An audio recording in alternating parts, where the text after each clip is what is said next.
Hi, welcome back to the Scent Advocate. Tonight we're going to talk about my Penhaligon's collection. I've got about 8 bottles and I'm going to get into each of them, let you know why I love them. I've been collecting for about 2 years, Penhaligon specifically. The collection really drew me in based on the look of the bottles, and the notes sounded really good to me. So I got a sample set, and fortunately, at least a couple of years back, Penhaligon's was selling a sample set, I think maybe even a couple, and I tried them and some just blew me away. So let's start out with what Penhaligon's is. It's a British brand, and the founder, William Penhaligon, started out as a barber in about, I don't know, the mid 1800s, I believe, and grew the business from there, I guess, in a barber shop at the time. There was aftershave and men's cologne type products, and it just grew. And now I think it is one of the best houses out there. I would call this niche. Let me know in the comments whether you think it is. It's definitely more of a mainstream niche brand, if it is a niche brand, but not something you can find just anywhere. And I think the fragrances are really special, and so are the bottles, as I've already mentioned. Let's jump right in first with the Portraits collection, the Omniscient Mr. Thompson. I absolutely love this fragrance. This became an obsession for me. I tried it and fell instantly in love, and because of the price point, I think I paid over $300 for this. And this is, by the way, 75 ml EDP. I really wanted to make sure I loved it, but I knew right away that I did. This fragrance is a black pepper vanilla. And by the way, just the bottle is amazing. I know there's so much talk these days, especially, given these difficult economic times, right? That we should be paying for the juice and not the bottle. But if you are into bottles, this one, in my opinion, is pretty special. Very heavy. This is metal, and you can hear, just how sturdy it is. I absolutely love it. It's a gold elephant at the top, and I love elephants. So the fragrance itself, like I said, it is a black pepper vanilla, but the notes, I took some notes on the notes. Oh my gosh, it's just amazing. So the notes are, sesame seed, leather, orris, rum, pink pepper, not black pepper. And maybe I just have difficulty distinguishing between the two. I'm not sure, but I get black pepper from this. Sandalwood, vanilla. It's definitely a soft version of black pepper. That vanilla really tempers it. I don't get a lot of rum here. I feel like in any instance where a fragrance like this is really well formulated, you have a hard time picking out some of the more nuanced notes, at least I do. And so I don't get the leather out of this. Maybe a little bit, but that wouldn't jump out to me. To me, in the simplest of terms, this is a black pepper vanilla that is absolutely stunning. I love it. And you can see I've made a dent in it, but I went through several large testers. I used all of those up before I dove into this, but I absolutely adore it. The Omniscient Mr. Thompson. By the way, this is a 2023 release, I believe. Have you tried it? Do you love it as much as I do? Moving on to Babylon. This was my first full bottle from Penhaligon's. I love the label on this. It's beautiful, very Middle Eastern. This is an EDP, 2019 release, 100 ml. The notes in this are cedarwood, sandalwood, nutmeg, vanilla, coriander, cypriol.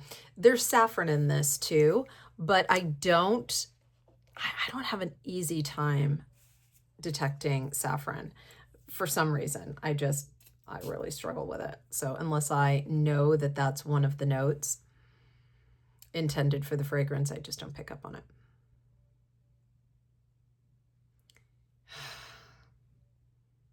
This to me is a smoky incense vanilla. It's earthy. It's a little bit masculine leaning. It's unisex, by the way.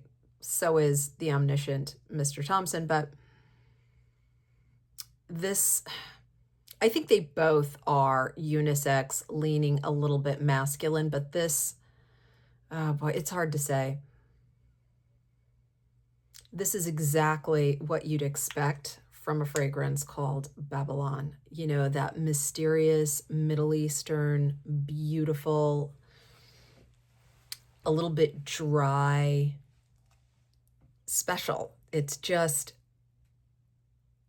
wow. I mean, it's as complex as the ornate label. Very, very comforting. I think this is a cool weather fragrance.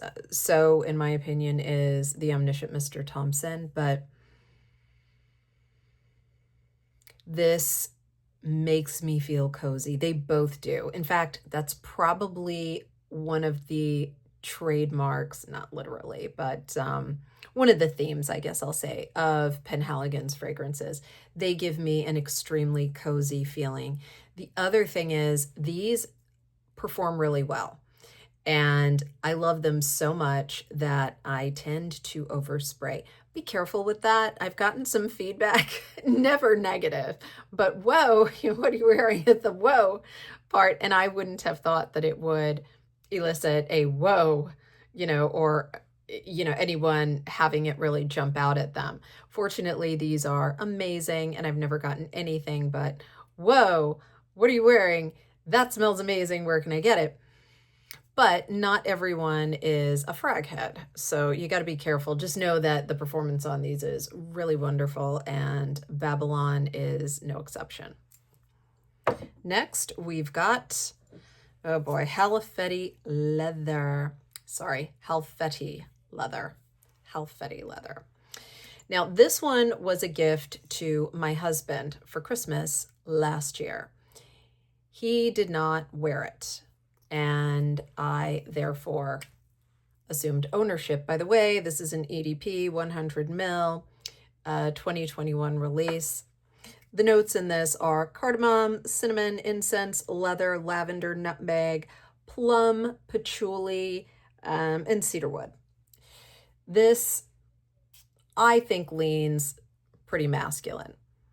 However, I wear it, so I don't care. To me, this is a spicy, comforting, but resinous. And among the notes that I read, I'm not hearing a ton of, like that sappy pine. I get a sappy pine from this, a little bit. Not a ton, but that is a major call out. And you would think, given the name, Halfeti Leather, it would be more leathery. I don't get as much leather as I get pine. And the pine is almost a fougere-like pine. It's a fresh, bright, snow just fell on, these, I don't know, ponderosa pines up in the mountains somewhere. Really, really beautiful. I'll also point out that this smells very different on paper than it smells on my skin. On my skin, I get a lot of that plum, and it becomes a spicy plum fragrance, and very, very, very hard for me to resist.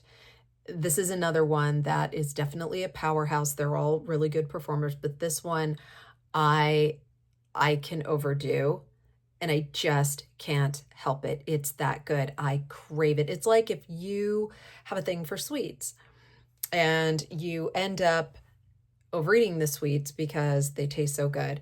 I end up overspraying this because it smells so good. It's kind of like that. There's some correlation, and I heard about this from another content creator about how people who really love food are drawn to fragrance, or people who even have issues with food or have had eating disorders and such are drawn to fragrance, especially strong fragrances. I don't know. I just know that I love food. I love to cook, and I love fragrances. And the way I can from time to time overindulge in food, I definitely overindulge in fragrance. Do you know anything about that? Have you heard anything about it? If you have, leave me a comment. It was an interesting thing. Maybe I'll look into it. Talk more about it another time. So Halfeti Leather by Penhaligon's, meant for my husband. He doesn't dislike it. It just wasn't his thing. He's totally into another fragrance that I bought him, and I'll talk about that one another time. But gorgeous stuff. Moving on. We've got next, let's see, I think we'll go for Cairo. Where are you, Cairo? Here we go, Cairo. Ooh, absolutely beautiful golden honey colored juice. Beautiful label. And this is 100 ml EDP. This has rose, cypriol, labdanum, sandalwood, patchouli, vanilla, and again, saffron, but I don't smell the saffron. At least, not that I realize. Yeah, you know, it's funny. I never would have told you, unless I looked at the notes, how rose forward this is. But I definitely smell it now. Again, fragrances that are really well formulated and combined, to me, the notes just come together into their own unique thing. Maybe I can pick out some accords, like, oh, it's smoky, or it's leathery, or it's woody, or it's a gourmand, it's a, vanilla, but so I don't care to look at the notes a whole lot, at least not after the initial interest, to actually go in and get the fragrance and then compare it to the notes. I can't do that. It kind of takes some of the mystery away from me. Plus, I like to associate fragrances with my feelings or an event and not the notes themselves. Sometimes you can't avoid it, but for the most part, I try to stay away from that. But I did get some feedback that perhaps I should get into the notes a little bit more on this channel. So that's what I'm doing. And here we go. This is what some might call a jammy rose with a spicy patchouli backbone to it. Again, it's what you imagine, the Middle East, the romance of it, the desert. This definitely leans feminine, but it's unisex. It's sophisticated, it's dressy, it's probably colder or cooler weather and nighttime. I definitely wouldn't wear this in the summer. Again, strong fragrance, and can be overpowering if you're not careful. So you probably want to avoid sweating in it in the middle of the summer. That's not what this is. This is going out to dinner in the cool weather. Absolutely stunning. Rose forward, Penhaligon's Cairo.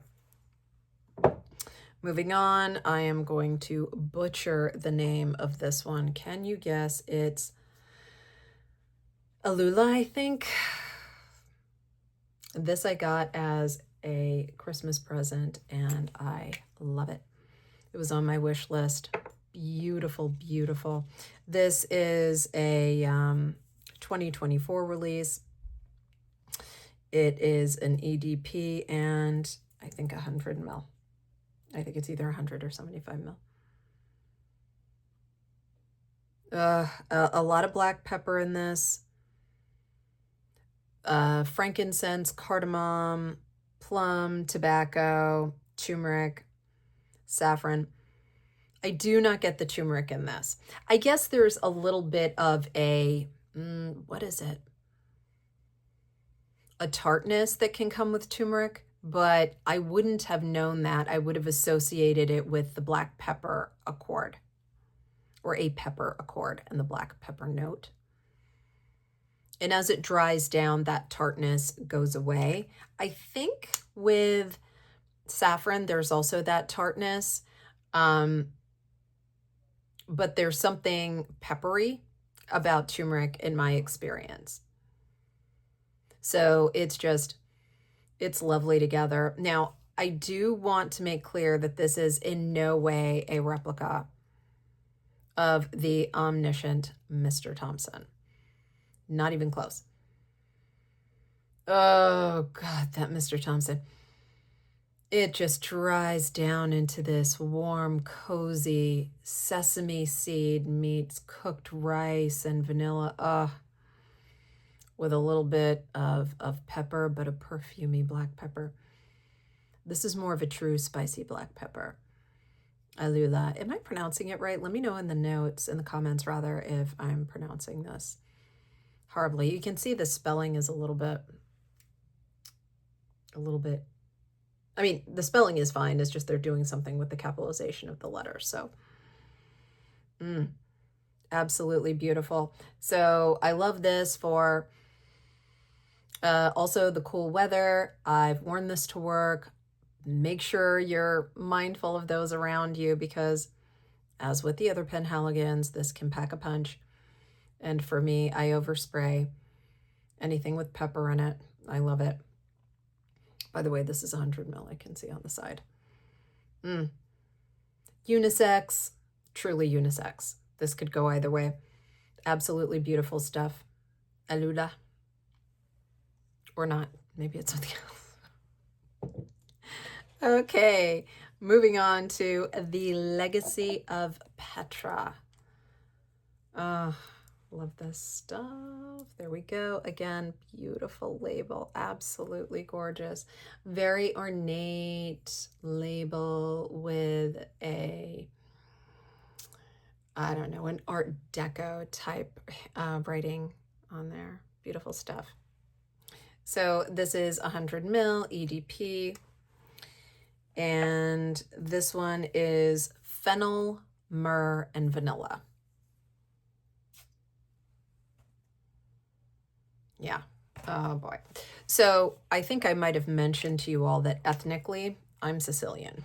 And so as a young person, I was not into fennel, even though it's a very big part of the Sicilian cuisine, typically in desserts or liqueurs, but there are times that it finds its way into more savory dishes. And for me, it was not a flavor I enjoyed as a young person, but more of an adult flavor. It was something that my family would say you'll grow into, and boy, have I ever.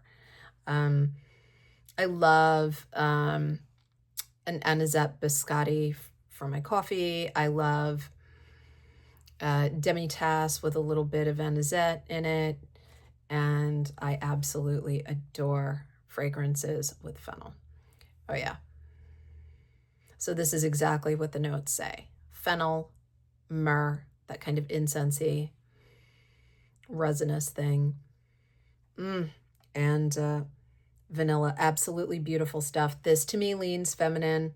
This is springtime, but you could wear it in any cool weather. It's wonderful. Again, I overspray this. Watch out. If you're like me and you are a sucker for spicy, and you know, this kind of jam, just be careful, because amazing stuff. Very comforting. Next, we have one that I pondered for a long time. This is Terrible Teddy, and it's part of the same collection, the Portraits collection, that Mr. Thompson is a part of. And so this is a rhinoceros. And this is maybe a plum colored juice, whereas this is more of a dark purple. And this has more of a reddish plum tint to it. This fragrance is, let's see, an EDP 75 ml. It is incense, leather, and vetiver, but I tested it and I didn't want to pull the trigger because the prices on these are, you know, in the 300s typically. I believe you can get them on some discount sites, but you know, they're not inexpensive. So I made absolutely sure that I had to have it.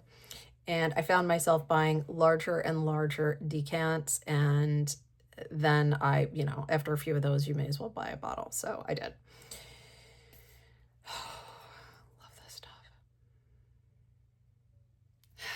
So I get black pepper in this. This to me is an incense black pepper with a little bit of vanilla. Little bit. Yeah. Not tonka. Little bit of vanilla. Very little. It keeps it from being too harsh, too edgy. It softens out the edges. The vetiver I get, there's a green note to it, but it's tempering. It's a soft green. This is amazing stuff. The leather is very subtle. It's a soft leather. It's giving it a masculine feel. Like this definitely leans masculine, but I wear it. I don't think it makes me smell like a guy. I think it makes me smell how exactly how I want to smell. And I'm a very feminine person, so you know, it doesn't I feel like it works fine on me. Absolutely stunning. Again, very comforting, but this has a bit more energy than some of the others, certainly a bit more energy than Mr. Thompson and some of the others I've covered. Wonderful. Have you tried Terrible Teddy? Wow. Wonderful stuff, and I do not regret having bought it. Okay, last but definitely not least is Eau the Audacity. Yeah, this bottle is adorable. It's got that kind of hypothecary feel to it. Very cute. The top is plastic, but it's a real heavy gauge plastic, and it's got the really neat, am I holding this the right way? Yeah, really neat emblem on the top. It's adorable. And looks like something you'd find in a barber shop. I became interested in this fragrance because I was interested in Babycat by YSL. And at the time, you couldn't get Babycat. And I heard that this was something that would scratch the Babycat itch if you wanted Babycat and couldn't get it, but that it was different. It was in the same kind of family, similar DNA, but different. So I am not the only person who has both in his or her collection. I have Babycat right here. And this, I wear them both, not together. I wear them both. I do think they're different. The notes in this are black pepper, incense, and vanilla, which is what I said I got out of Terrible Teddy, but they don't smell anything alike. This is far more vanilla forward. This is a vanilla incense to me with a fair amount of leather. Okay, I don't really get the black pepper. Whereas Babycat, and I did not intend for this to turn into a comparison video, but what the heck? I think I get more,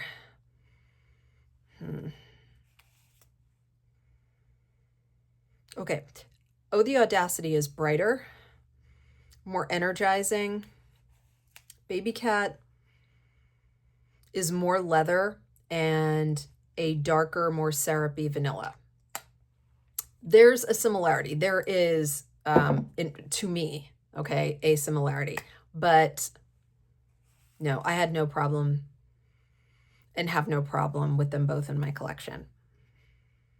Eau the Audacity is brighter, more energetic, more youthful, more springtime, sunny day, happy. And Babycat is you know, like the name implies, it's softer, cuddlier, cozier. I think Babycat leans more masculine than Eau the Audacity. Eau the Audacity also has, there's a green in here,